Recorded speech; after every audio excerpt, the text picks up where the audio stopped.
All right, welcome to section 2. So our next session is going to focus on ocular genetics and pediatrics, and we have a great panel of speakers for you. The session will be moderated by Dr. Ben Hammond.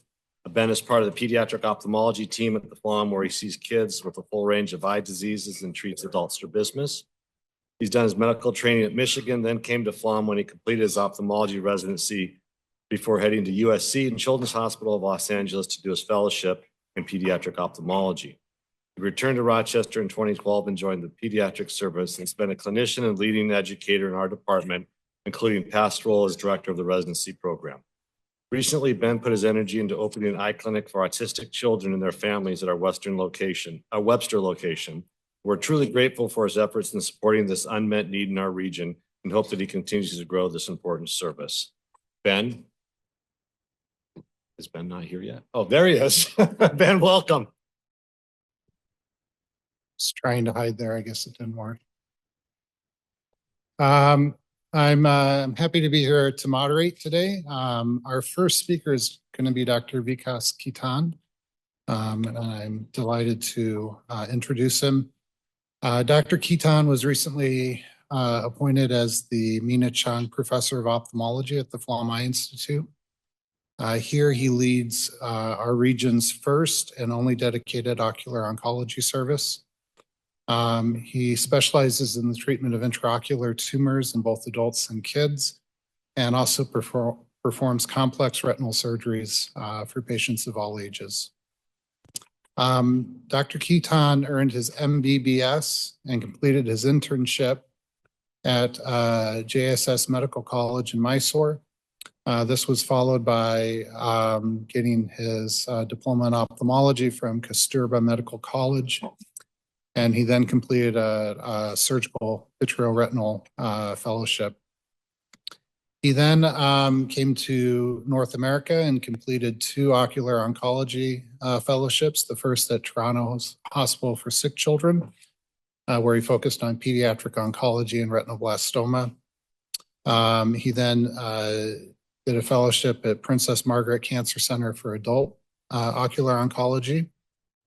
And then if that wasn't impressive enough, he did an ocular genetics fellowship at Wills Eye Hospital. Dr. Khetan's research interests include retinoblastoma and ocular genetics. He's authored over 100 peer-reviewed publications and was recently awarded as a Silver Fellow of ARVO. He also serves on the annual meeting program committee for ocular oncology. So please welcome Dr. Khetan. He will be presenting retinoblastoma. Thank you, Ben. And I don't think there's anybody else in the audience who's interested in what I'm going to talk about. So I do retina surgeries, but I've never given a talk on a retina topic. But yeah, so I'm going to talk about leukocoria, differentials, and I think it's very important. Traditionally, when we talk of leukocoria, it is in the absence of cataract. So you have to have a clear lens, and it's a reflex from the fundus that you see, which is white in color. And the most common differentials include Coats disease, primary hypoplastic primary vitreous, ocular toxocariasis, ROP, and others that I have named in the. And this is how the reflex looks like. In the presence of a clear lens, you see a reflex from the fundus, which is white. And these are all the conditions that give rise to a white reflex. Coats is the most common differential for retinoblastoma. The way we differentiate Coats from retinoblastoma is it is predominantly unilateral. It's seen in an older age group and has predominantly male P dominance. The reflex actually in Coats disease is not white, it is yellow. That's why it's called as a xanthochoric reflex. You see presence of retinal telangiectasia and progressive retinal detachment and subretinal exudation in Coats disease. And on an ultrasound, what you see is you can either see a localized or a total retinal detachment, and the subretinal echos, if you do a dynamic ultrasound, the echos in the subretinal space actually move. And this is what is the difference between a leukochoric and a xanthochoric reflex. The one on the left is actually a little bit yellow. You see telangiectasia on the retinal surface there, and the one on the right is actually pure white. But you could see a xanthochoric reflex in retinoblastoma sometimes, and I'll show you a case. Primary hyperplastic, persistent hyperplastic primary vitreous is another condition. Again, the way to differentiate this from retinoblastoma is that it is unilateral in 90% of cases. It's a little smaller eye. There are two varieties of PHPV. One is anterior, the other is posterior. In the anterior variety, you have a localized cataract. There's prominent ciliary processes, as you can see in this slide above. And in the posterior variety, you actually have a tractional retinal detachment. There's a vascular stalk that arises from the optic nerve and goes anteriorly. And that's what you see in the ultrasound below. Toxocara endophthalmitis, again, is another differential. Toxocara can present as endophthalmitis, posterior pole granuloma, and a peripheral granuloma. These are three presentations of toxocara. It's relatively rare now. Again, unilateral, older children, there is usually a history of exposure to puppies, soil ingestion, and this is what a posterior pole granuloma in a toxocara would look like. Advanced ROP is another condition, but here there is a history of prematurity. It's only in stage 5 that you actually get a white reflex, usually bilateral and symmetrical. And on ultrasound, you actually see a total retinal detachment with peripheral looping. In chronic cases, you could also see subretinal echos, but here the history of prematurity is something that helps you differentiate it from other conditions. Any retinal detachment presenting in childhood is a differential. So once you do an ultrasound, you don't find a mass, you can be certain that you're not dealing with retinoblastoma. Nouri's disease, again, is a condition where you can have bilateral retinal detachment, but there are other features of Nouri's that can help you differentiate it from retinoblastoma. I would like to now deal with some cases that were referred to me as retinoblastoma, but turned out to be something else. So this is a 10-month-old who presented to their presenting ophthalmologist with changes in vision in the left eye. The mom noticed that the left eye was drifting, and he objected occlusion of the right eye. The ophthalmologist from there called me, said, it's a bilateral retinoblastoma, and I had the patient come in and see me the same day. And this is what it looked like. So you see kind of a white reflex in the picture on the left. That's actually old vitreous hemorrhage. And through that, you could actually see a little bit of hemorrhage, red color hemorrhage also in the fundus. But what clinched the diagnosis was examining the other eye. What you see here is a very, very large sciatic cavity with intraretinal, bleeding within the sciatic cavity, and there are peripheral new vessels that you see beyond the sciatic cavity. We did an OCT in the eye that there was view, and you can actually see retinoschisis here. So this was a child who had X-linked juvenile retinoschisis. We did a genetic test, had a mutation in RS1 gene. The mother is a carrier for the same gene. And I just watched the left eye, and this is after 3 months. The vitreous hemorrhage is resolved, and you can see a large sciatic cavity in the left eye as well. This was another child, a 2-year-old, who was referred for leukocoria. And you can actually see this is with very dim light on the ret cam. You still see a very strong white reflex. But this is a combined hematoma. Combined hematoma is a pathology where you have both the RPE and the retina that is abnormal. And based on the amount of fibrous tissue that you have on top, you can have this kind of a reflex. So this was combined hematoma, referred to me as retinoblastoma. I mentioned earlier that xanthochoria is usually, pathognomonic for Coats disease, but extremely rarely you can have xanthochoric reflex in a child who has retinoblastoma, especially when there is NVI and there is some amount of vitreous hemorrhage in the eye. And this is a child that has massive tumor with mild vitreous hemorrhage, and the reflex looked xanthochoric. This is the other eye of the same patient. So this child had a leukochoric reflex in one eye and a xanthochoric reflex in the other eye. So this is bilateral retinoblastoma. This child is still under my care. The right eye has responded very well to systemic chemo. This child could not see anything when he came to me and is now able to, move around, pick up small objects. The right eye tumor is really responding well. This is a paper from the Shields group where they talk about the most common differentials. Coats disease is the commonest, followed by PFV, vitreous hemorrhage, toxocara, so on and so forth. And if you actually divide them age-wise, depending on the age, this is the most common age at which you can try and differentiate retinoblastoma from these conditions. I'll finish my talk with a case of the first intraarterial chemotherapy that we did at URMC. So this was a child, the family took the child to the beach for the first time. The child had a very nice day at the beach, but when they got home, he was rubbing his eye. So the mom thought probably sand has gone into the eye.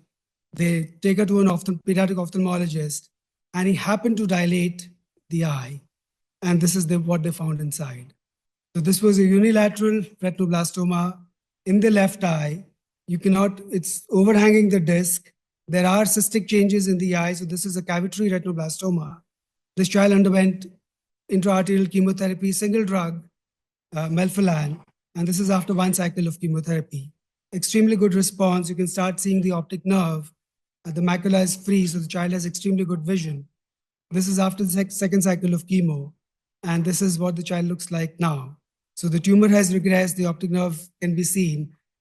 The residual tumor that is there, I'm still treating with transpupillary thermotherapy every 6 weeks, but he has responded pretty well to the treatment so far. And this is 1 year apart. Thank you so much. Vikas. Our next speaker is going to be Dr. Ella Arnon. Dr. Arnon is an assistant professor of ophthalmology at the Flaum Institute. Here she divides her time between the urgent eye clinic and the ocular genetics service. She offers advanced diagnostic imaging expertise that is unique to our region and has become an important role in evaluating complex and rare retinal conditions that we see here. Dr. Arnon earned her undergraduate degree and her medical degree from the Technion Israel Institute of Technology. She then completed her internship at Carmel Medical Center and her ophthalmology residency at B'nai Zion Medical Center in Israel. After this, she went to Duke University, where she conducted research on using artificial intelligence to predict the progression of retinal conditions. And then she went on to complete a fellowship in inherited retinal diseases and medical retinal at Boston Children's Hospital. She was subsequently recruited here to the University of Rochester, where she has become an important part of our team in caring for these patients. Dr. Arnon supervises our ophthalmology residents in the urgent eye clinic. And as mentioned, she sees all sorts of conditions there. And then in the ocular genetics service, she provides expert diagnostic services, including the use of ERG in both children and adults. So please join me in welcoming Dr. Arnon. She'll be talking on Beyond the Visible, Exploring Visual Function. Hey, good morning, everyone, and thank you for being here today. And I would like to thank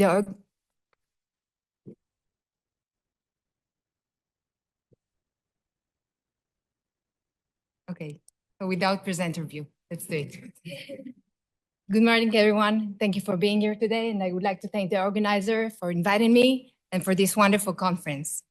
So, Behind the Visible, Exploring Visual Function. Currently, we're using different devices in our clinics to diagnose our patient. We're using the amphi-visual field, the ocular, the macular OCT, the Optos, and the OCT-RNFL.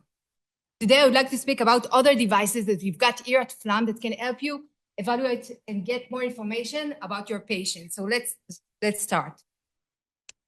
The first 3 tests that I'm going to speak about are the psychophysical tests. The psychophysical test measure how the person perceives the stimulus. So in order to use those tests, you need cooperation for the patient. The patient will get a push button, or you'll get a small box with buttons, and he will have to press whenever you see a stimulus. So let's start with the first test. The first test is the Maya microperimetry. And the MAIA is macular integrity assessment. And this device enables us to evaluate both the structural aspect of the retina, thank you, and the functional aspect of the retina. So traditionally, in order to evaluate the macula, we use visual acuity. But visual acuity just evaluates the fovea. It does not evaluate the rest of the macula. And in order to evaluate the rest of the macula, we can use the MAIA. The MAIA will help us to evaluate the different conditions. It can evaluate the age-related macular degeneration, diabetic macular edema, lacunar toxicity, vitreomacular attraction, and different macular dystrophies such as Stargardt disease and Cone-Rod dystrophy. So how does it work? The patient puts his face on his chin rest, and then the machine projects lights into several locations in the macula. And each time when the patient sees the stimulus, you have to click on the push button. Eventually, the machine will generate a retinal sensitivity map and assess the fixation stability. So this is how the machine looks like, and you can see the push button over there. And this is a record. I recorded a video to show us from the technician point of view what the technician sees. So you can see it's in a real time, there is a photo of the retina. And those yellow dots are the stimuli that the machine projects. And each time the patient just click on the push button and the technician can see that the patient is cooperative because this square turned to yellow.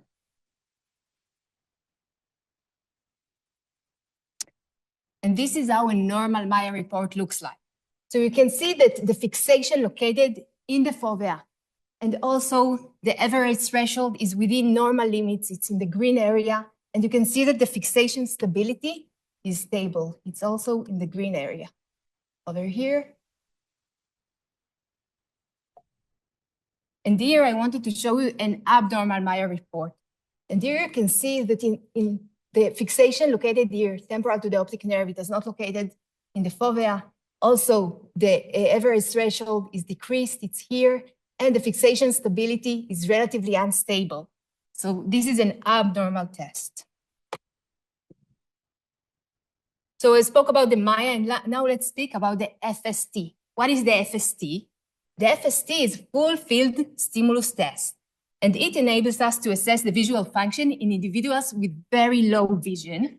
It helps us to differentiate between rod function and cone function, and it evaluates vision from any part of the retina, primarily focusing on the most sensitive photoreceptors. So in what condition we will use this device? We'll use it in retinitis pigmentosa, Leber congenital amaurosis, Cone-Rod dystrophy, achromatopsia, autoimmune retinopathy, and in paraneoplastic retinopathy. What are the advantages of the FST? It's useful in very severe retinal dysfunction. It can be patient with very severe retinitis pigmentosa, and we will use the full field ERG, and the full field ERG will be totally flat, and we won't see anything, but with the FST, we will get results of the functionality of the photoreceptors. So it detects residual retinal function. It evaluates both the rod function and the cone function separately.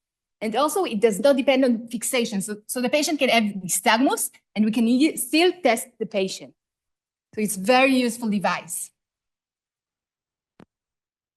And what are the steps of this device? So there are flashes. The patient put his head on a dome shape, and I'll show you how it looks like. And there are flashes. And each time when the patient sees a flash, he gets a small box. The box has green button and red button. The green button is the yes, the red button is the no. And when the patient sees the stimulus, it presses on the green button. When he does not see a stimulus, it presses on the red button. So the patient keeps seeing the flashes, and the flash intensity adjusts automatically. And eventually, the software will show the threshold. The threshold is the stimulus that the patient detects 50% of the time. So this is how the machine looks like. And this machine is the same machine that we use for the full field ERG and the same machine that we use for the dark adoptometry. And also the box that you see, the button box, this is the red button and the green button. We also use it for the dark adoptometry. And I'll speak about the dark adoptometry in a few more slides. So this is recording from the patient's point of view. Again, the patient put his head here in this dome. And the test, before the test, the patient should be in the dark for 30 minutes. It's dark adapted test. So the patient staying in the dark. And then we start the test. And you can see what the patient see. So there are flashes. I don't know if you can see the flashes. They are dim flashes. And each time when the patient see the flash, you click on the buttons. And if the patient does not cooperate, fall asleep, you'll hear this. And then the technician knows that he should speak with the patient and make sure that he's aware and he's with us. Okay. So this is how normal FST report looks like. And you can see that there are two curves, blue curve and red curve. The blue curve belongs to the roads. This is the road function. And the red curve belongs to the cone function. The roads responsible for the night vision, the cone responsible for the light vision, the color vision, the sensitive vision. And you can see that the threshold of the road is lower than the threshold of the cone. And this is because the roads are most sensitive to dimmer light. So this is a normal report. And here you can see an abnormal report. Why it's abnormal? Because all the curves are overlapping. So this means that the roads are not functioning at all. You see the road usually see dimmer light, but here it does not functioning, and it's the cone that functioning. There are blue cones that just get and perceive the blue light. Let's talk about the other device that we've got, the dark adaptometry. Again, the same device, different software. And this time, the patient put his head on this in the dome, and this time he used just the green button. He does not use the red button.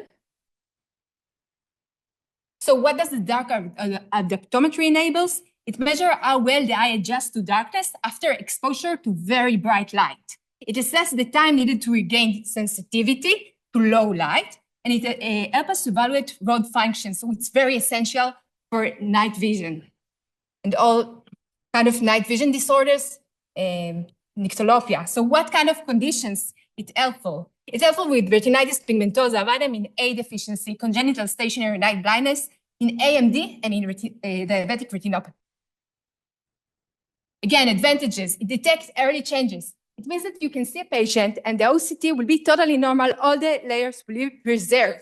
But then we will see that there is a problem with the dark adaptometry.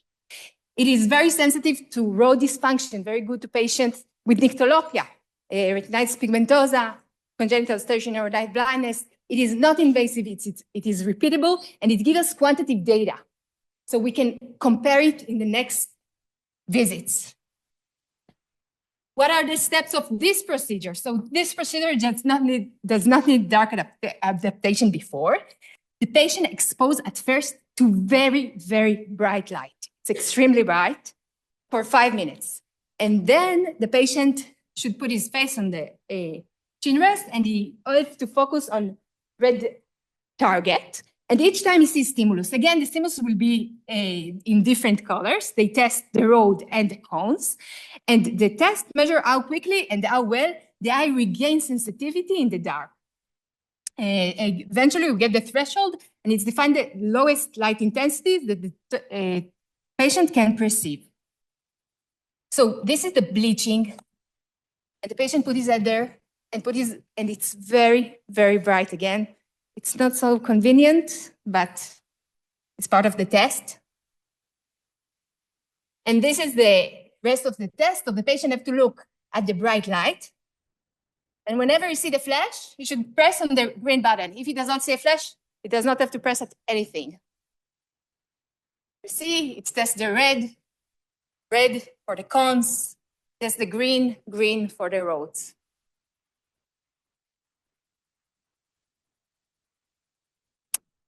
And this is how normal dark adaptometry graph looks like. So we can see that there is very fast recovery of the cones. And this is the red curve. And there is more slowly recovery of the roads, the green one. So how will abnormal dark adaptometry will look like? Again, the normal one, you see that there are two parts of the graph. The first part is the cone recovery, and the second part is the road recovery. So let's start with the patient with congenital stationary night blindness. This patient does not have functional roads. So there is only cone recovery, but there is no road recovery. You see, there is no this.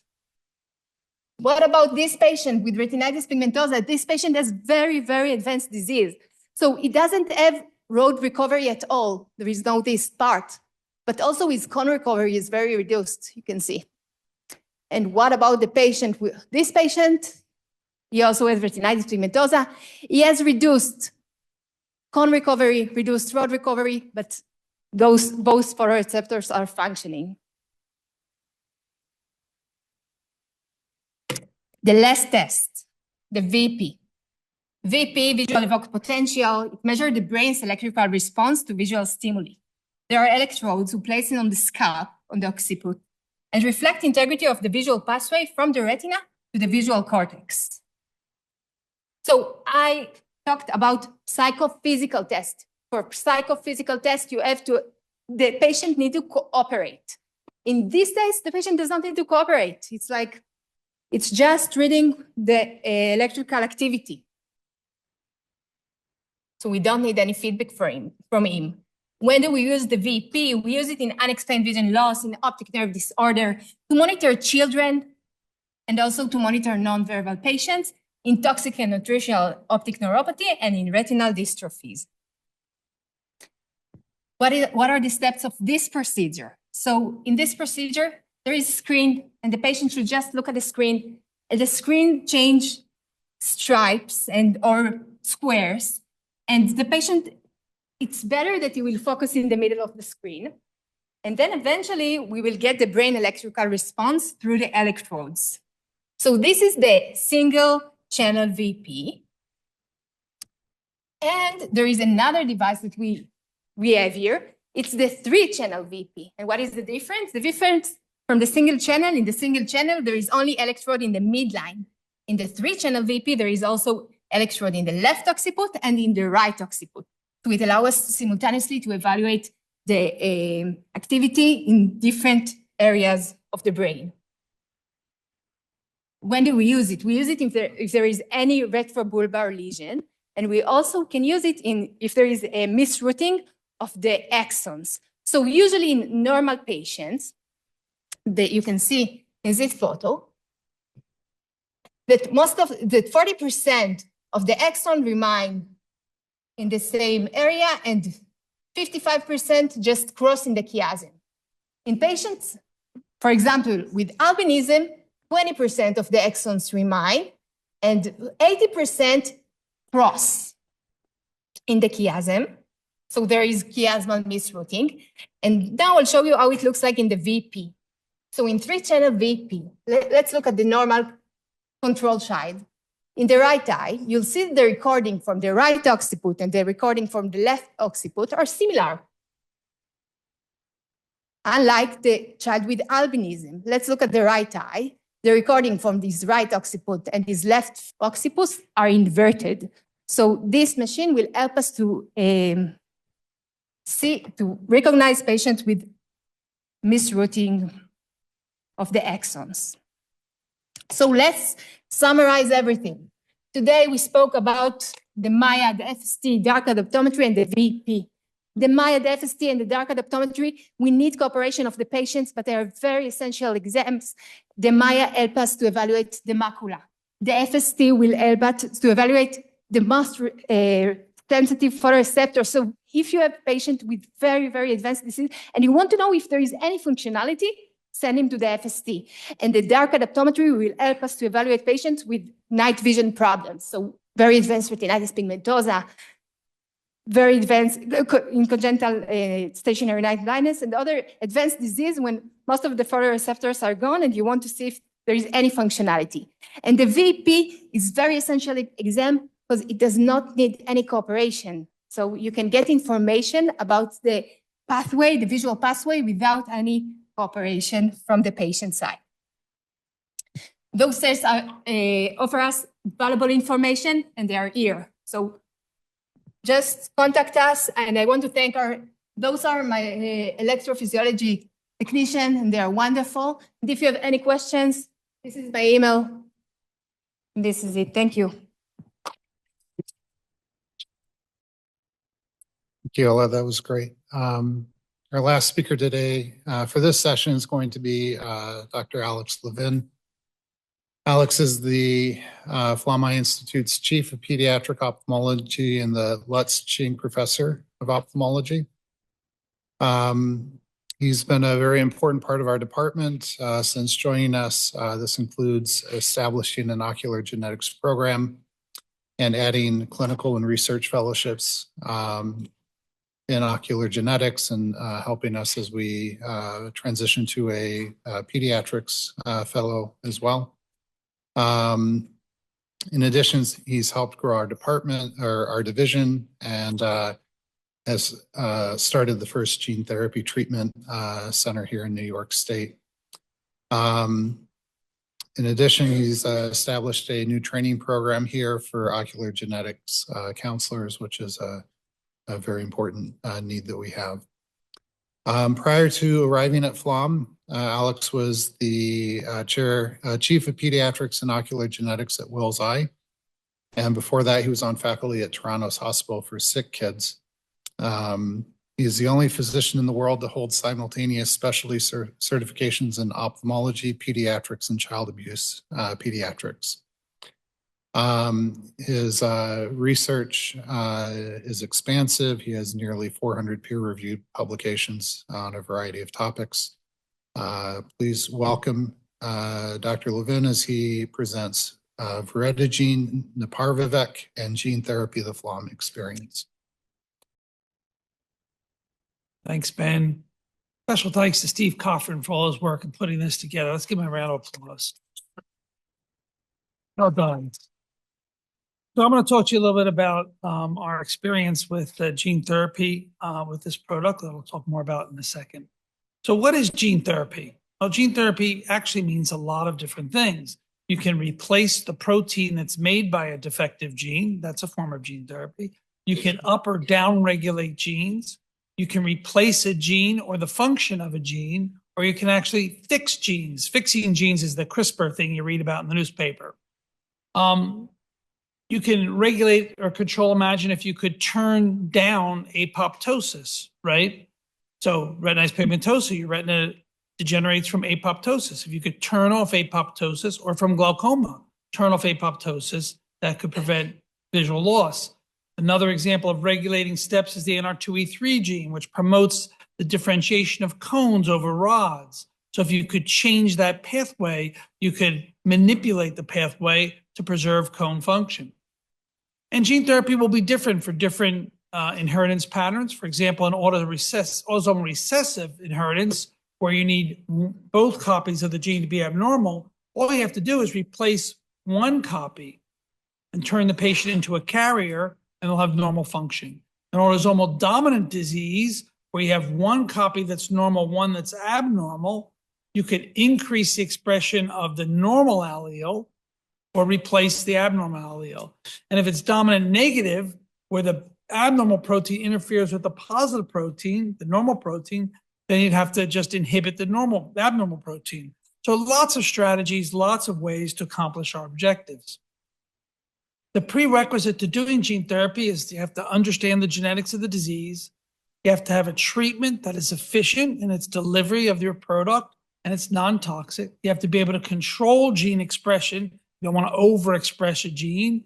And hopefully an animal model for testing is extremely important. You have to have a method of delivery, and most commonly the method of delivery is using viruses, in particular the adenovirus, or nanoparticles, which we're seeing more and more of as a use of delivering products. But you have to have cells to transfect with gene therapy if you're putting in a new gene, and we'll get back to that later. The history of gene therapy is actually quite interesting. In the 60s, viral vectors were first kind of developed. And in 68, a guy named Rogers was doing in cell culture show papillomavirus to correct an arginase failure defect. In 1972, though, people started to get worried, and there was a call for ethical standards in gene therapy. 1980, there was thalassemia treatment done ex vivo without any research ethics board's approval. And this led to a very famous statement that was issued by the government saying, whoa, let's hold on now. We need to start thinking about what we're doing here. Because gene therapy does kind of conjure up changing humanity, altering God's plan, and people are sensitized to this. In 1990, 2 trials for severe combined immune deficiency, 5 of the 20 patients wound up with T-cell leukemia, which is an off-target effect on an oncogene. 1 of the 5 died. Concern was mounting.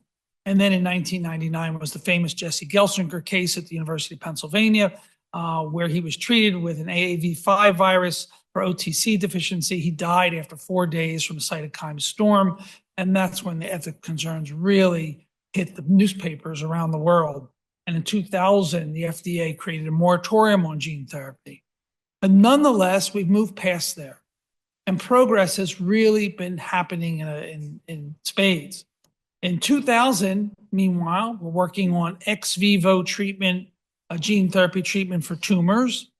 And as we came through that moratorium, since 1990, there have been almost 2,000 clinical trials using various forms of gene therapy. And in the most recent years, talking about reparative mechanisms like CRISPR to repair genes, not just replace genes. And then came the eye. And the eye is the best place for gene therapy in the body. You can stick a needle just about anywhere. You can even put eye drops on the surface and treat some disorders by gene therapy. And we're going to be focusing on subretinal injection today, where the treatment is delivered into the subretinal space. The eye is accessible. It has immune privilege, keeps you away from the off-target effects that we saw, for example, with Jesse Gelsinger. Although I must say, gene therapy intravitreally for Leber hereditary optic neuropathy, they've now found that the virus not only travels to the other eye, but it travels to the brain. And there's recently 2 patients who died after gene therapy for Leber hereditary optic neuropathy. They died from other things not related to treatment, and an autopsy had the presence of the viral vector in their brain. So we have immune privilege, but it's not as perfect as we think. The subretinal space is probably much safer than intravitreal. The target cells could be visualized. We can see inside the eye, something you can't do with the liver or any other part in the body. That's why ophthalmology is the coolest science in all of medicine. And the RPE is phagocytic. And then along came RP65. This is Lancelot. Lancelot was a dog who had a form of congenital blindness due to a defect in this gene, RP65. And Lancelot had this nystagmus, and he would sit around all day. He's a Briard dog, and they would do nothing. And then gene therapy was given to him to correct the RP65, and he's running around the backyard catching Frisbees. That was very dramatic because the nystagmus went away. And so the treatment came to humans. And RP65 is a gene in the vitamin A cycle and the RPE. And without this gene, the vision cycle doesn't work well. And in particular, your night vision, but also your central vision are affected. If we look at OMEN, these are the phenotypes due to a genotype of RP65. You can have Leber congenital amaurosis, where kids are born virtually blind, hand motion, count fingers. There's a form of retinitis pigmentosa with later onset. There's even a dominant form of the disease, which kind of looks like choroideremia, a very unusual form. So that was converted into a product. And maybe you're wondering, where does the name Voretigene neparvovec Rizal come from? And this is where it is. So Voreta, VO, is what's called a fantasy element that's used to distinguish it from others. Reta is for retinal. Gene is for gene therapy. The NE is another fantasy element, a unique identifier. Parvo for adenovirus. Vec is for a non-replicating viral vector. And the Rixal is an FDA-designated suffix. And even the company has no idea what Rixal means or why it was put on there. So that is where Voretigene neparvovec Rizal comes from. And that drug, of course, is known today as Luxturna. Luxturna treatment started with a clinical trial that in 2008 was published in the New England Journal of Medicine, treating kids with Leber and adults with Leber congenital amaurosis. And, it wasn't perfect, but the process had started and kids did particularly well, young children, with dramatic improvements. In December 2017, it was approved by the FDA for treatment of children 1 year of age and older with biallelic, both copies of the RP65 gene abnormal. And, basically what we're doing with this is you're taking the AAV virus that causes the common cold. It gets in your nose, it affects your nose cells, and it spills its guts, the common cold guts, and it causes you to have a runny nose and all the other symptoms you have. We take that virus, we take out all the common cold guts, and instead we put in an RP65 gut, and it has special sequences to make it work. And then we inject that virus under the retina where it infects photoreceptor cells instead of infecting the cells in your nose. And it delivers its cargo there, being RP65, instead of the common cold. And you can hopefully restore visual function to those photoreceptors. I want to present our first cases. I want to thank our fabulous ocular genetics fellows, Sharon Schwartz and Neslihan Sinema, for helping me collect this data. So the first case was a 5-year-old girl who was born and had light gazing, which is always a sign of poor vision in children, and nystagmus. At 6 months of age, she had a consultation in Algeria, and they basically said, there's nothing we can do that can help. She was bumping into objects. She could read really big letters up close, but was essentially a counting fingers kind of vision, particularly in the dark. And she's otherwise perfectly healthy. They came to the United States, and when they came here, her vision was 2100, 2070, which is probably an overestimate, I think. But she had clear nystagmus and poor visual function, particularly in the dim light. Here's her retina. You can see that she has mid-peripheral RPE alterations, some vascular attenuation, but otherwise not that dramatically abnormal, as many cases of Leber's congenital amaurosis show. For OCT, I'll just point to here that you'll notice that there are photoreceptors here in the outer nuclear layer on either side of the ellipsoid zone, but she's got central macular atrophy, right? Remember, I told you the prerequisite for delivery is you have to have cells to transfect. So we cannot fix her fovea. She has no photoreceptors there. But we may be able to fix the cells on either side of the fovea just being the very center of vision. And in order to give this treatment, the kind of regulations are that the surgeon has to make a determination that there are living photoreceptors. And clearly there were living receptors, and so we went ahead. And just to give you an idea of this is a patient with retinitis pigmentosa. So here we see this pretty robust band of outer nuclear layer and ellipsoid zone centrally. If you gave this patient gene therapy, you could keep that area from getting sick, but outside that area, you're not going to treat anything. You're not going to get any effect. So you're not going to restore their visual field. You'll be restoring their central vision. If we look at her, she's kind of the reverse, right? Her very center of vision is atrophic, but she has cells on either side. One of the reasons why RP65 was a great gene to start with is because generally in RP65, this is what you look like. Your photoreceptors are all sitting there perfectly alive, just waiting to be stimulated by gene therapy to turn them on, essentially. And that's why the results can be so good. So here is our first patient, and this is Dr. DiLoretto doing our first case with a 41 gauge needle after vitrectomy, doing a subretinal injection of the virus. It's delivered in 2 syringes. 1 syringe is extra, and it's important that you not get backwash into the vitreous. And of course, Dr. DiLoretto did a fabulous job, as did Dr. Khetan and Dr. Briazzano in our subsequent cases. The bleb is enlarged. The fovea is actually detached by this treatment, which is remarkable that the fovea can recover.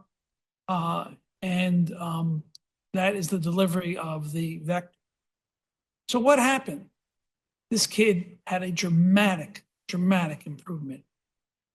She can now see 20/40, 20/50 at a distance of 3, so 340, 350.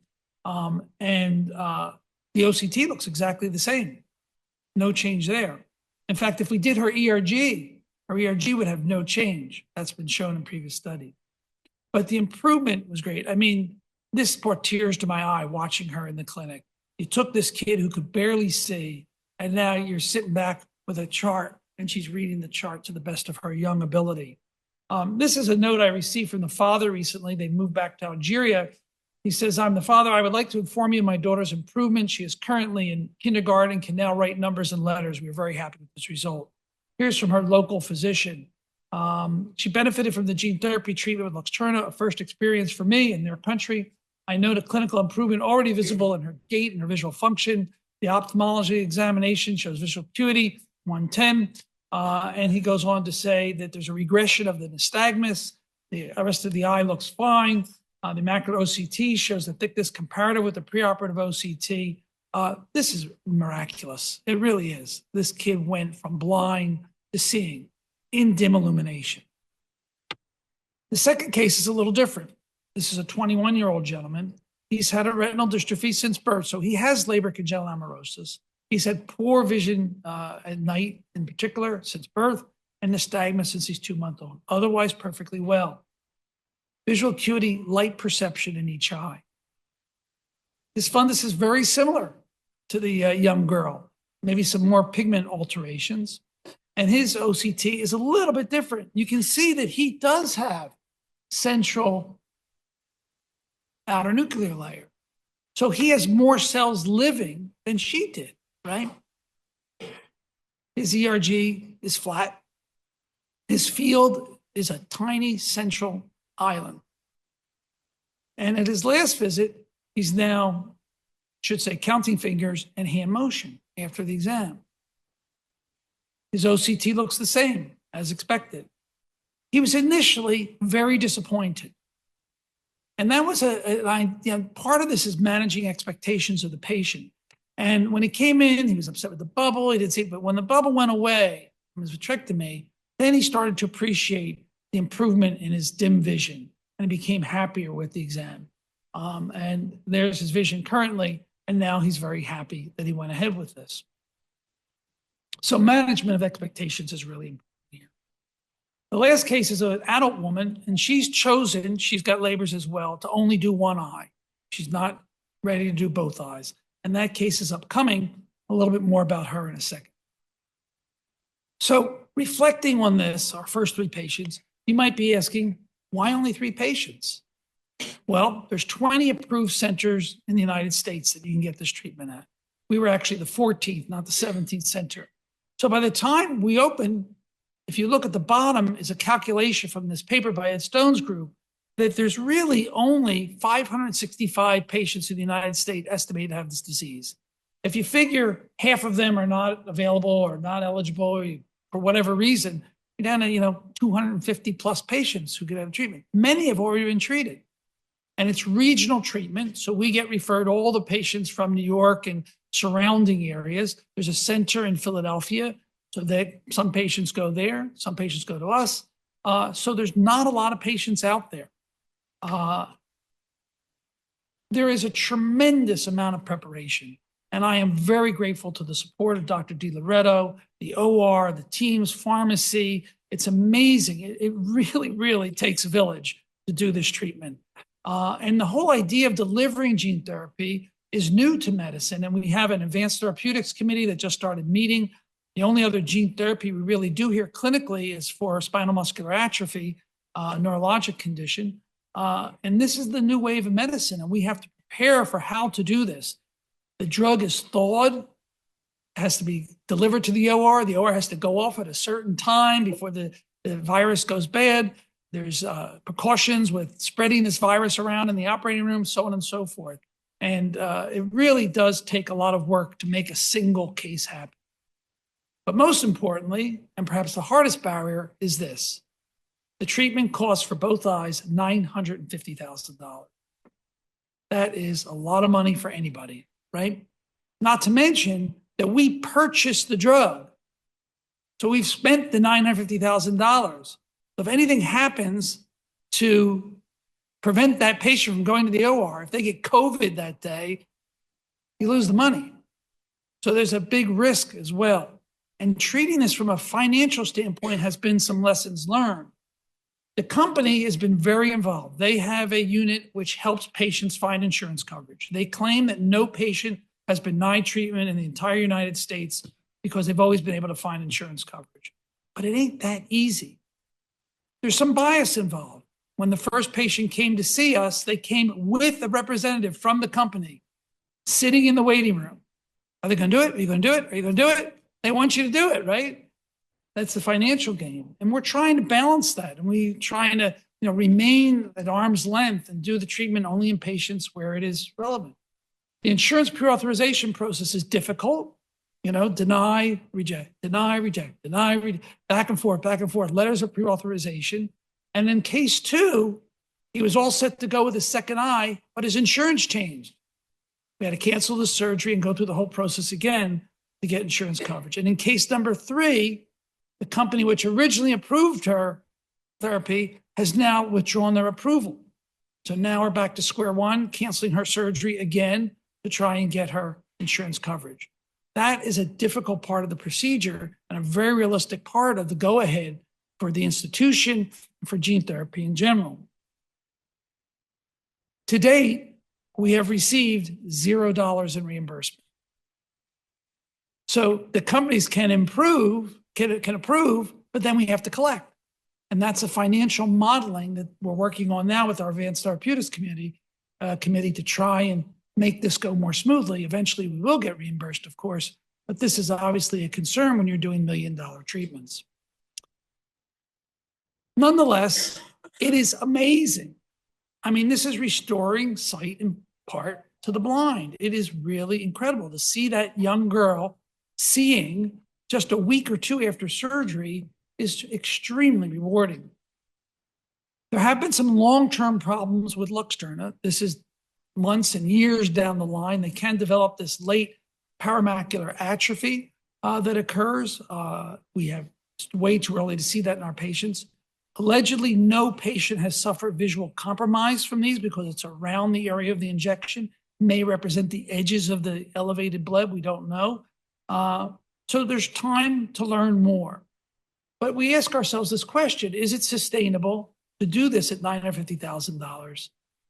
Well, it turns out that what we're working on now, we can make this same drug and have done so already for 2 other genes in our collaborating lab in Iowa for $50 a patient.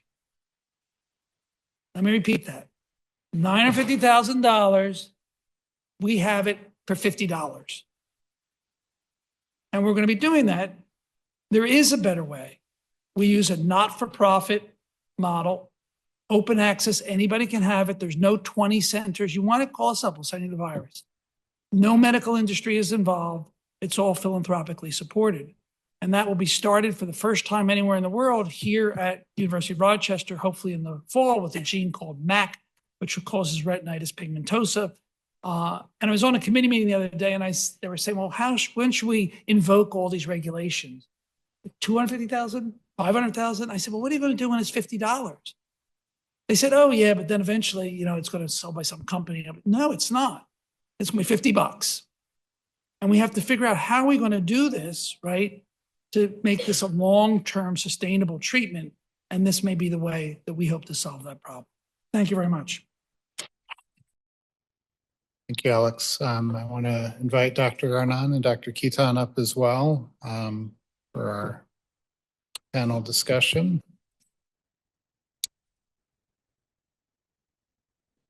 And just to add to what Dr. Levin said, the second patient for the first time in his life saw his own shadow.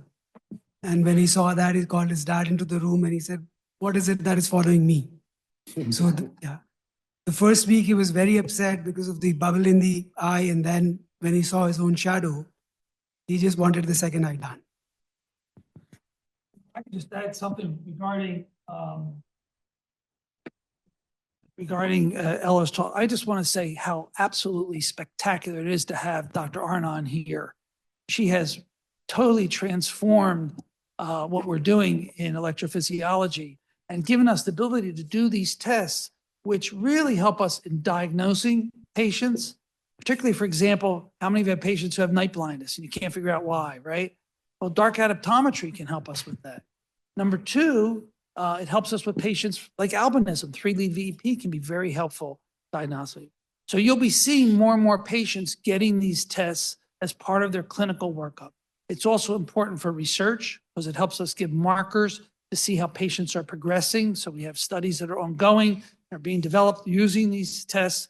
It's just absolutely fantastic, and I can't thank you enough.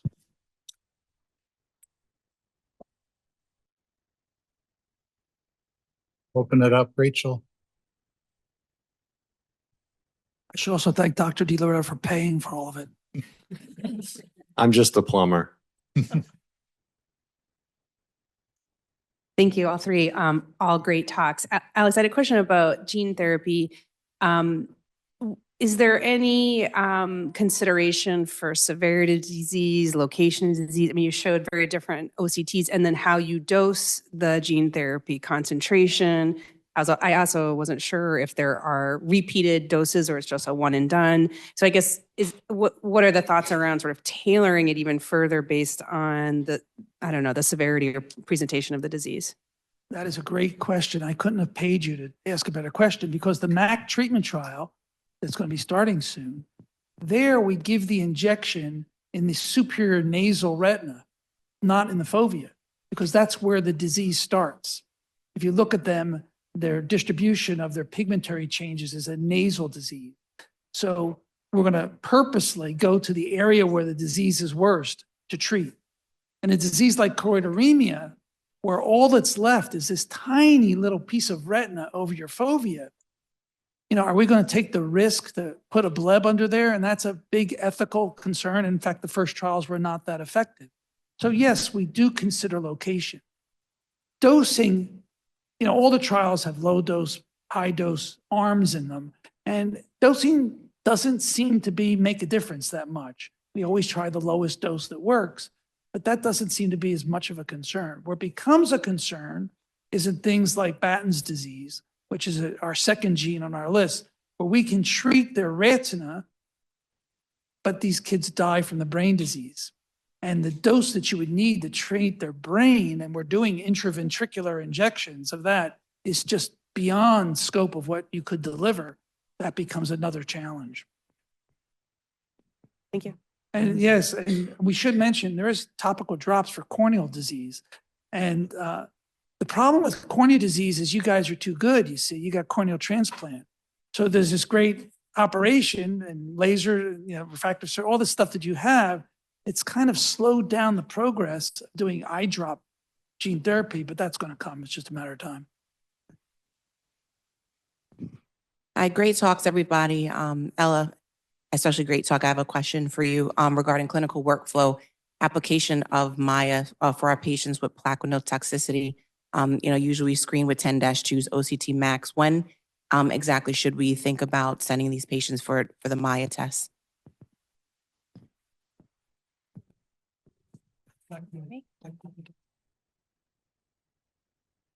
Okay, so if they complain about reduced vision, if they have any complaints, I suggest that you will send them just to test the macular sensitivity.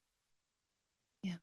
We also do the multifocal ERG. It's also a good device to check the macular sensitivity. The multifocal ERG is electrophysiological test, so it just tests the function of the cones. And the MAIA, it's very good for patients that cooperative and reliable patients. If the patient is not reliable, he's just faking symptoms, can fake also the exam, the results. The multifocal ERG won't be able to fake the results. Multifocal is a lot. It's more uncomfortable and difficult to do. It's easy to get a lot of noise in the result. We use it in our field, but I don't think I would say that every patient who's got diabetic retinopathy needs a MAIA or multifocal, right? You can see they got macular disease. It's more for the diseases where we can't see. Like in uveitis, where we're saying we have patient, it's a bird shot, it's a retinal dystrophy. Patients can have two diseases. That's where we're more finely dissecting out. I don't need a microphone. Yep. I love your talk and the very glaucoma. I was reading about your patients who are cooperative. And, so 2 questions. One, how long does it take? And number 2 is what's the lowest drop of vision? The MAIA? For MAIA. So For the Maya, the test takes, we can do fast test and we can do the regular test. The regular test about 4 to 7 minutes for an eye. The fast test is about 1 to 4 minutes for an eye. And it's the same criteria for a visual field. So they should be seen at least 20 to 100. Just a quick follow-up. Is the Maya any more difficult than the Humphrey if we're thinking of younger kids and sending them there? I don't think that it's more difficult from the Humphrey. The Maya, the very good advantage of the Maya over the Humphrey is that the Maya, in the same time, take the picture and track the retina. So if the patient moves the eye, the Maya, the device will move the machine with the eye movement, and it will be more accurate than the Humphrey visual field. So it might be very similar to Humphrey visual field 10-2, but the Maya is much more accurate. Just move the eye movement. I would add that, in my practice, unless the kid is outstanding, I don't do Humphreys under the age of 12. Despite our video world and our tablet world, kids just aren't reliable at that. Maybe it's attention span. And I would probably not order it in a kid under 12, a Maya.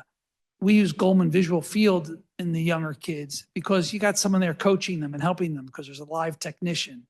So in children, and especially with all retinal dystrophies, Goldman is really the standard visual field. The problem is that the company no longer makes them.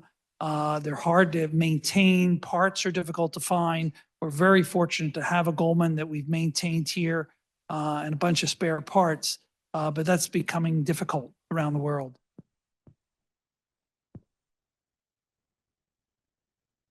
Yeah, Dr. Khetan, thanks for that presentation on leukocoria and retinoblastoma. It was great. Could you tell us about your Rochester experience with choroidal melanoma since you've been here? Yeah, so we've also started doing plaque brachytherapy for choroidal melanoma.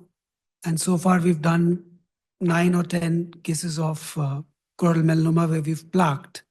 The larger tumors we enucleate, but patients have been doing well. We've been getting cases from upstate New York.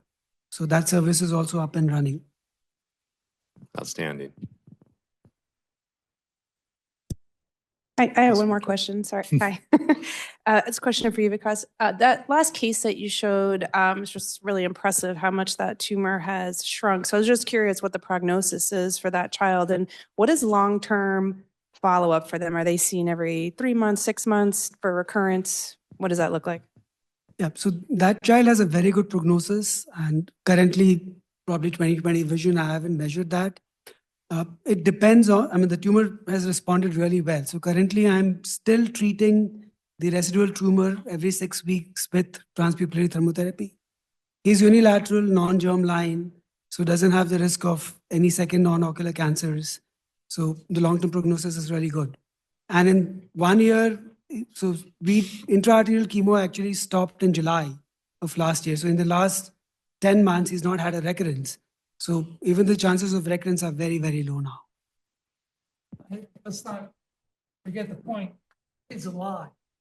Kids will live with fatal disease. Amazing. 100%. Amazing. I have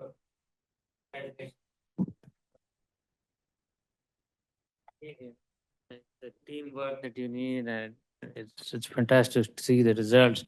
I have a question for Dr. Levin. What percentage of patients here at Flaum with LC or RP have this RP65 biallelic mutation? I don't know the exact number, but it's a very small percentage. If you look at if you take the 1,000 families paper, it was, I think, the 47th most common gene. So ABCA4 is by far and away the most common gene. USH2A is the second most common gene. There's many genes before RP65, even for Leber congenital amaurosis. So it is not a common gene. It just happened to be a good gene to start gene therapy with because the photoreceptors were still alive. The question is, how do we get to all those other genes? And we're on that. The big genes like ABCA4 and USH2A are hard. We're looking right now at using RNA methodology, working with Lynn McQuat, who's a very famous RNA scientist here at URMC, to develop an approach to ABCA4 using RNA technology. You can either use two vectors to go in that join. So you take two parts of the gene and two different viruses, put them in together and they join inside the eye. You can use RNA technology, CRISPR technology. All these things have been tried or underway, but eventually we'll get to them all. Yeah, that's good to hear because back in India, even we have seen that it's less than 5%, in fact, close to 3% of the overall population have this mutation, and all the other mutations are not getting any attention at this point of time. That's good to know that you're working on that. Great And there are job. some hotspots around the world. Brazil has a big collection of patients. Some, gene pools have higher incidence of the disease. Before we finish, Ben, I'd just like to recognize it does take an entire team to perform this. Like I said, I feel like I was a mechanic on this. The way that Dr. Levin ran the show and Vikas took over for the retinal side was absolutely amazing to get pharmacy involved, the OR involved. It took a long time. And then there was a delay before patients started coming in. And I was thinking, what the hell did I agree to? Right. But now it's all paying off. And it's amazing once you see the first patient recover that vision, it is all worth it. I'd also like to recognize our incredible surgical team that was up there that helped with several of these cases. If you guys want to stand up. Yeah. Come on. It really does take everybody. So, And also the genetic counselors who are so critical to us with ocular oncology and with ocular genetics, Janine and stuff. We couldn't do our work without the team that it takes to make this all happen. congratulations. That's great.